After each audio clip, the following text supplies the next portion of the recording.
Good morning, good evening, wherever you are, whenever you are. I am so thankful you are here and grateful you are listening.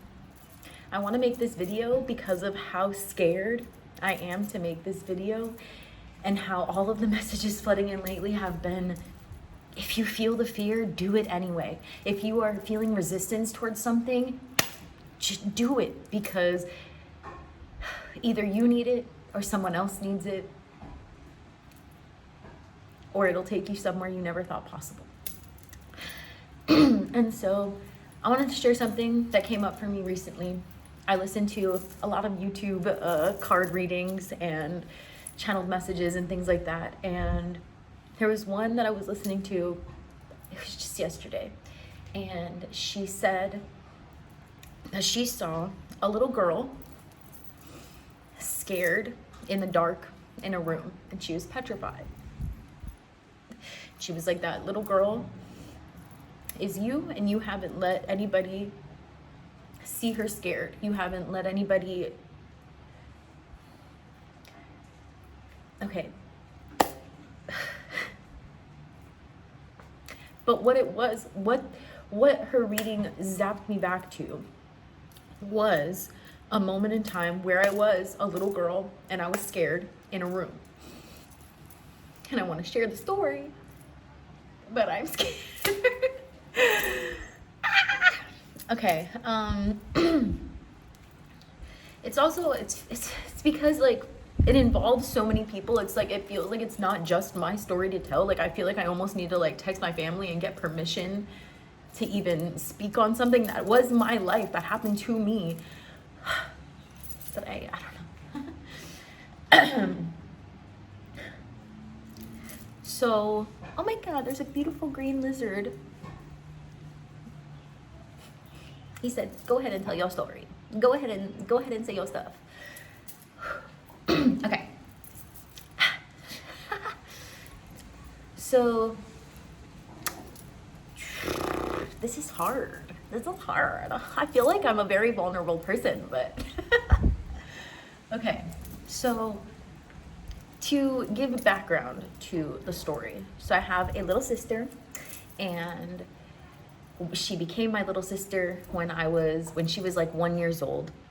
She was my cousin before that, and my mom did everything that she could. My mom, my grandma, and my uncle did everything that they could to adopt her, because my other uncle and aunt were not taking care of her. They were not treating her well. They were on drugs themselves. They were leaving her in hotel rooms with beer and alcohol in her bottles, and just they had their own demons that they were working through.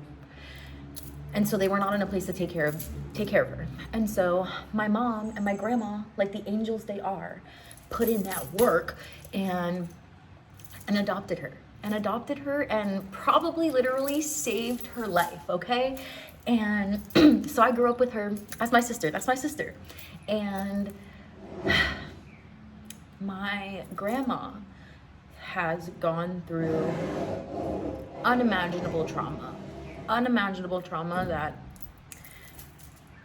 I don't even want to speak on, but it's crazy because like that almost also feels like a spiritual block, because she has been told her whole life not to speak on this journey. Maybe we can make a video with grandma, and grandma can share her story to start to liberate the bloodline.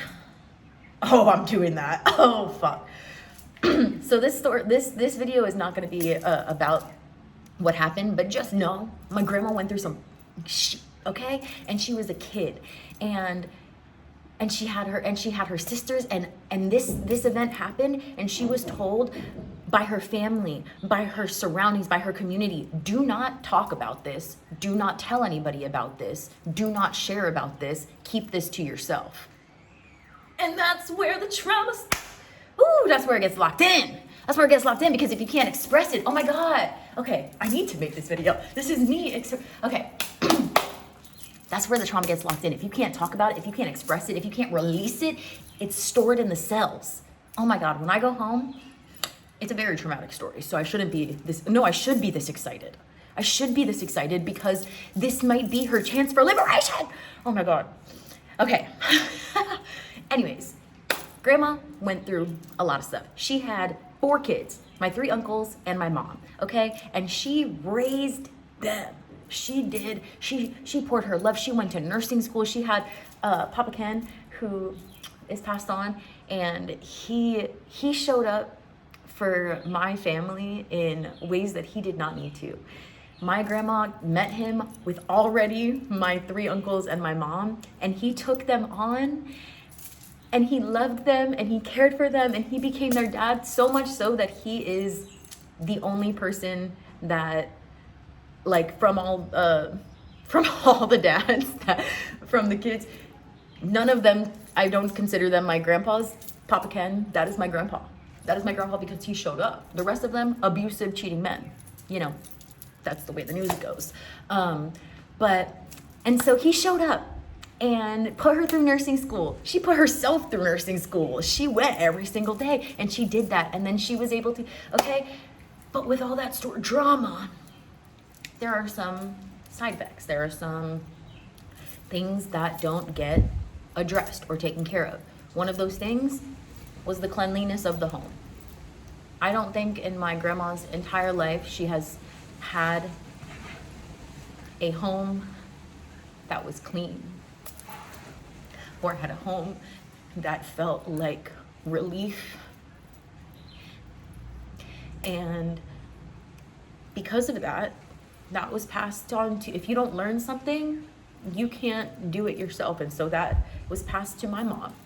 And my mom has never lived in a home, I guess besides when she was with my dad for a little bit.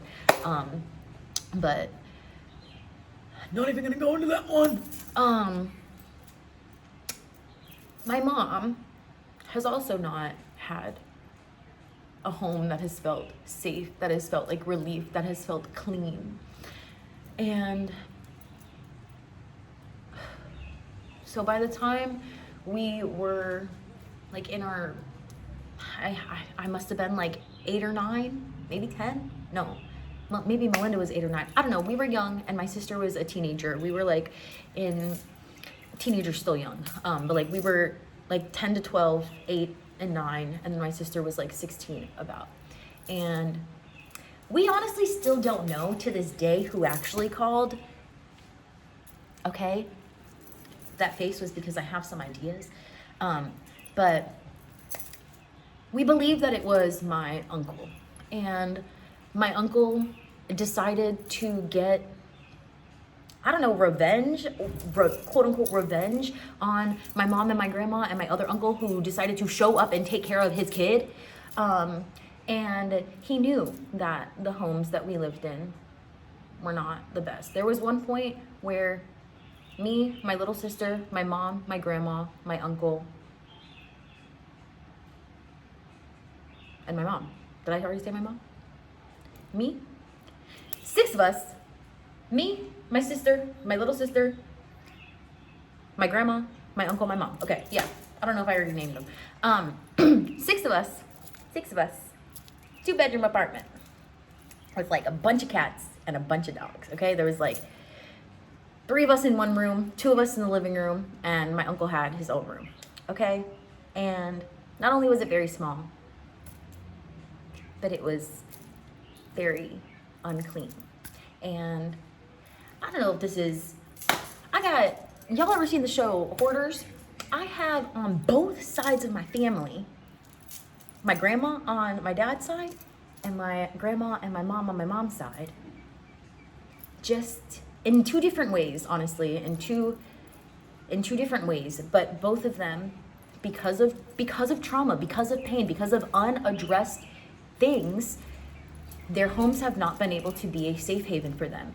And in turn, technically not a safe place for children. And so when my uncle called DCF, which if you don't know what that is, Child Protective Services, on my mom and my grandma, because we were living in the same place, they came and they saw the state of the home. Can you guess what happened next? And they took me, they took my little sister and they took my big sister and they ripped us out of the home. And I remember them telling us that we were all gonna go to the same foster home. Like they were gonna take us all to the same place. And so we were like, okay, we're getting ripped, but at least we're gonna stay together, okay. Because my older sister was a teenager, like I said before, they put her in a different home. They put me and my little sister in like the youth group home and my sister in like the teen group home. And I remember they took away our phones. My sister, smart, she put her phone in her bra. I was still a kid. I was like, they were asking for my phone. I was like, what's happening? I gave them my phone. Dumb bitch. But I used the school phone the next day to call my mom, so it's all good. I figured out my way around it. But anyways, they took us. They took me, my little sister, and my big sister, and they removed us from the home, telling us that they were going to keep us together, and then they did not. I remember everybody telling me and telling my little sister, like telling me to tell my little sister, like, oh, it's just a sleepover. You're just going to have a sleepover. Like, everything is okay. Everything's fine. Like, yada, yada, yada. Meanwhile, I fully know it's not a sleepover. She can probably intuitively feel this ain't no fucking sleepover. Shelby definitely knows it's not a sleepover. And we get to this group home, and first of all, I don't know why the fuck these workers are working there. If you don't like kids, why are you working with kids? I never understood that. Teachers too, like, why are you in the field if you hate children? They were so cruel. They were so mean. I remember crying to one of them and like just like so scared because I was ripped from my home and I like missed my mom, and she was like, oh, well, you better get used to that because you're never gonna see her again. Can you imagine little Serena? I fucking crumbled. I crumbled, okay? I crumbled. And then the next day, I had a little girl run up to me in recess time. And she was so excited and she was so happy and she was so, oh my God. And she ran up to me and she was like, oh my God, I'm so excited. I'm getting adopted tomorrow.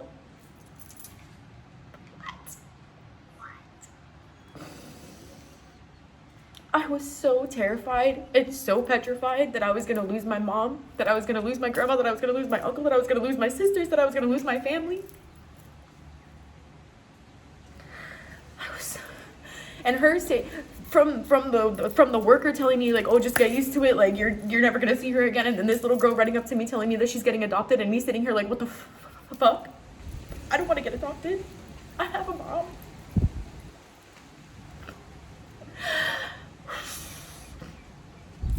And so my mom, like the bad bitch she is, her best friend, my sister's dad, and my uncle, and I think my grandma also helped, they all went to work, went to town on that apartment, cleaned the whole thing up, spick and span. You could use it in a freaking commercial, okay? They went to the courts and they said, hey, look at this house, it's all clean, it's ready. Give them back. And even though the courts didn't believe it at first, they had taken a picture with like a newspaper, I guess, with the house, and it was correct. It was correct. It was the date, and the house was clean. So like, what are you gonna do? You're gonna keep children out of the home of their parents who love them? And so they gave us back.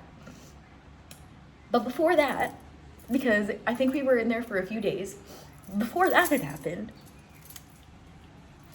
I'm trying to tell my sister, I'm trying to keep her at bay. On like, I think it was the third night, she calls me into her room and she's crying and I'm crying. And she looks at me and she said, Nani, this is not a sleepover, is it?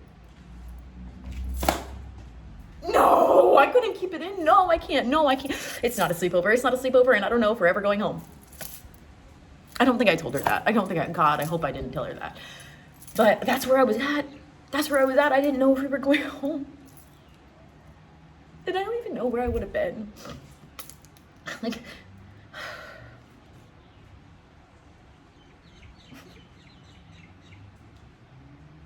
and what's so crazy is that, like, okay, the house wasn't clean. But do you understand the level of emotional support and love that we all received. We probably received more love, more care, more tenderness, more understanding than somebody living in the cleanest, pristinest mansion in the world, okay? There's so many different levels of love and care for children, and yes, the house wasn't clean, but like they went through so much in their life that is a trauma response for their home to be like that. And you can't just rip children out of their homes. I mean, I guess you can if it's not clean. I don't know. I'm just fucking glad they got us back. I'm just glad they got us back. And all this to say, this is a 15 fucking minute video. That's crazy. If you made it this long, shout out. Thank you. Love you. All this was to say that when I was listening to that reading and she said, I see a scared little girl in the dark in a room that you haven't allowed anybody to see. Hi. This was her. This is her. I was sitting alone in that foster home, not knowing if I was ever gonna see my mom again. It was probably the scariest time of my life. And like, not even, because there were so many more other fucking scary shit that happened after that. Bro, no, maybe that, but it was one of the scariest moments of my life. And I don't want to hide away anymore. I don't want to hide away from myself. I don't want to hide away from my intuition. I don't want to hide away from my story, from anything. I want to be big, and I want to be bold, and I want to be strong, and I want to be powerful, and I want to be soft, and I want to be vulnerable, and I want to be loved. We all deserve to be loved. We all deserve to be cared for. We all deserve to see the ugly parts of ourselves that we think are ugly, that we think are too messy to be seen, and we allow. And we're allowed to be loved, not despite, but regardless.